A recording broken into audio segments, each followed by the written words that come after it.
Samahan niyo kami ni Mav mag-breakfast. This looks like ube and coconut.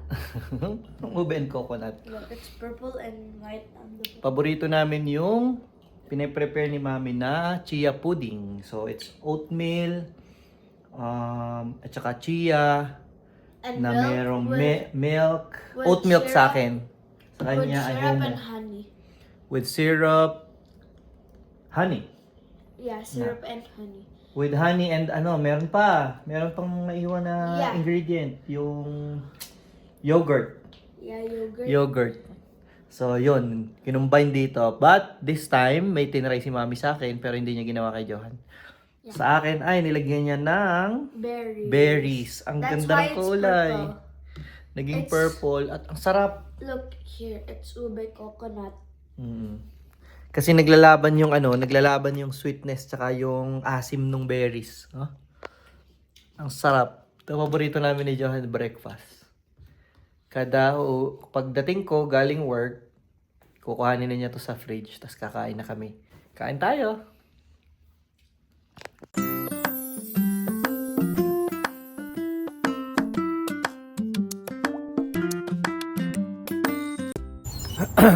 We're done. First time namin mag-transact dito sa... Ano pangalan nito? Registry. South- South Trail. South Trail Crossing Dati tayong- Registry.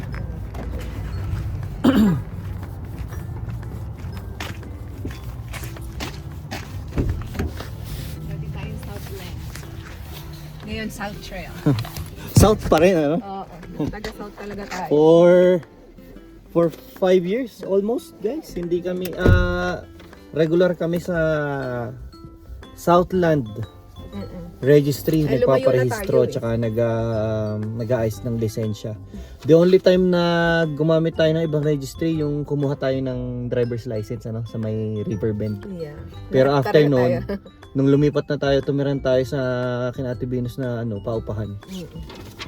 Ever since na kami yung Southland Registry na kami, lisensya, rehistro.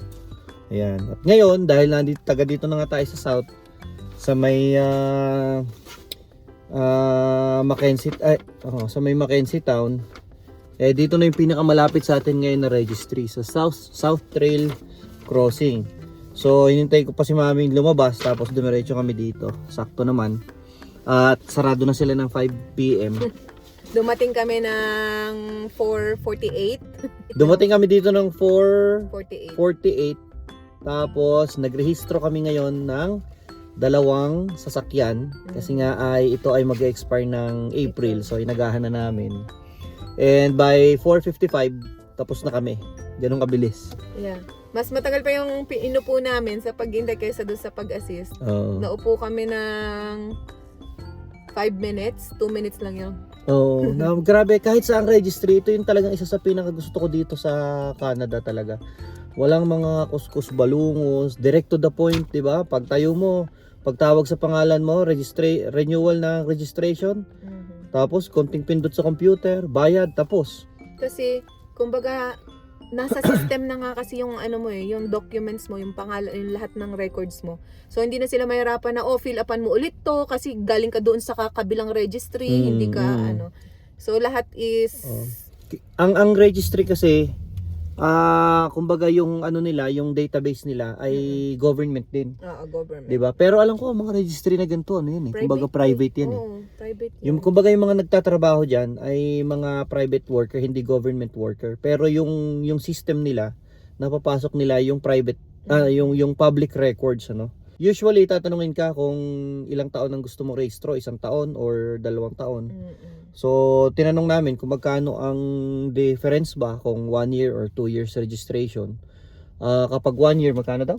100. 100. Kapag 2 years, 180 87. 187 ang isa. So, kumbaga makakales ka, makaka-discount ka kung 2 years ang gagawin. So, nag 2 years na kami para less hassle, At saka ang kagandahan sa mga ganitong registry, meron din sila pating reminders. Magre-register ka lang sa kanila. So, free na yung reminders.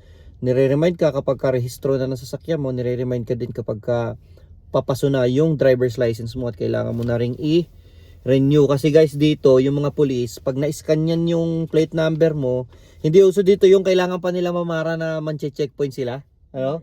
Tapos tatanungin, akin ang rehistro. Scanin lang yung ano Pag mo. in-scan yan ang plaka mo, automatic, ang talas ng mga yan sa mga pasong rehistro. Sigurado, ticket ka kagad. Sigurado magmumulta ka. Kaya napakahalaga din dito, lalo na sa mga makakalimutin kagaya ko, yung meron kang mga reminders na ganyan. Sila na yung magre-remind sa'yo na iparehistro mo na yung sasakyan mo kasi mapapaso na ganyan. So napakalaking bagay para sa akin yung ganun. So ayan, binayaran namin para sa dalawang sasakyan is 187 each. 300 Ayan. plus. So, wow, 370. Mahal din pala ang rehistro. Ano, magkano na ba rehistro sa Pilipinas? Yun ang hindi ko Katumbas sa Pilipinas, alam. 8,000 pesos eh. Ano ba sabi ni Lola ba? Parang nakaraan daw 5,000 ang rehistro nila.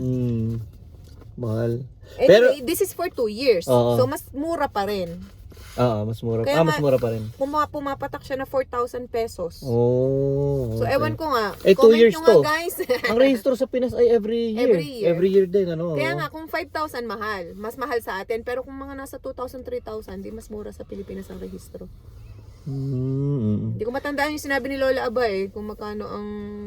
Nagparehistro siya ni recently lang eh. Oo. Pero ito naman ang isa pang kagandahan dito.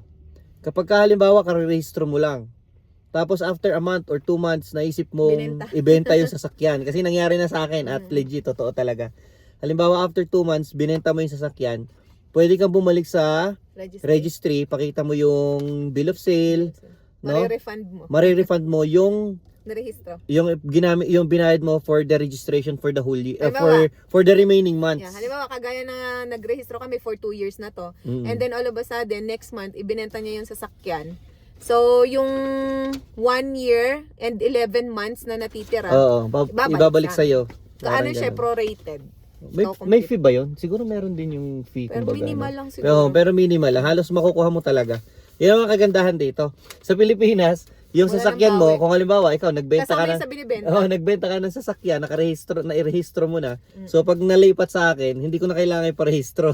Yeah. Dito hindi pwede. Pag bumili ka ng sasakyan, kailangan on the spot, pagkakuha mo ng sasakyan, irerehistro mo na kagad. Kasi yung plate number, guys, hindi sumasama sa sasakyan. Yung plate number is sa'yo yun. It's either kumuha ka ng bagong plate number or gamitin mo under yung luma mong plate number. Ganun dito. Laki, iba-iba rin talaga, no? Ayan, so uwi na kami. At naghihintay na yung dalawang bata para kumain. Let's go!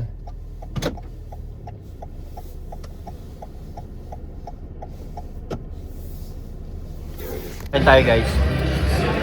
Dumayo kami dito sa Brewster's. Nagiinom kami pamilya. Hindi, dumayo lang kami para sa wing night. Gusto lang namin masubukan. Nakakailan na kasi si mami dito eh.